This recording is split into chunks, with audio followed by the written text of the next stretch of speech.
Hello friends, ഏതു ജന്മകൽപ്പനയുടെ നാളത്തെ promo റിവ്യൂയിലേക്ക് എല്ലാ കൂട്ടുകാർക്കും സ്വാഗതം. അങ്ങനെ അശ്വിൻ്റെ വീട്ടിലേക്ക് അമ്മായി എത്തുന്നുണ്ട്. അപ്പോൾ തന്നെ മനോരമ ചെന്ന് പറയുന്നുണ്ട്, ഇവർ തമ്മിൽ കല്യാണമൊന്നും കഴിച്ചില്ല എന്ന് പറയുമ്പോൾ അമ്മായി ചോദിക്കും, ശ്രുതിയുടെ കഴുത്തിൽ കിടക്കുന്ന താലി അശ്വിൻ മോൻ തന്നെ കെട്ടിയതല്ലേ എന്ന് ചോദിക്കുമ്പോൾ മനോരമ ആ താലി പൊന്തിച്ച് പിടിച്ച് പറയും, ഇതേ ഫേക്കാണ്, ഇതൊക്കെ ഇവർ തമ്മിലുള്ള നാടകമെന്നൊക്കെ പറയണേ.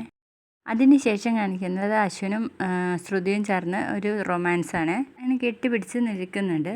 എടുക്കാൻ വേണ്ടി പോകുന്ന നേരത്ത് ശ്രുതി പറയും, ഇതൊന്നും പറ്റില്ല. അതെന്താ എന്ന് അശ്വിൻ ചോദിക്കുന്ന നേരത്ത് മുത്തശ്ശി പറഞ്ഞല്ലോ, അഗ്നിസാക്ഷിയായി വിവാഹം കഴിക്കാതെ നമ്മുടെ കല്യാണം ഒരു കല്യാണം ആവില്ല എന്ന് മുത്തശ്ശി പറഞ്ഞിട്ടുണ്ടല്ലോ എന്ന് ചോദിക്കുമ്പോൾ അശ്വിൻ ആ ശ്രുതിയെയും പൊക്കി അവിടെ കിടക്കുന്ന ആ ഒരു തീയിൻ്റെ ചുറ്റിലും ഇങ്ങനെ നടക്കുന്നൊക്കെ ഉണ്ട്.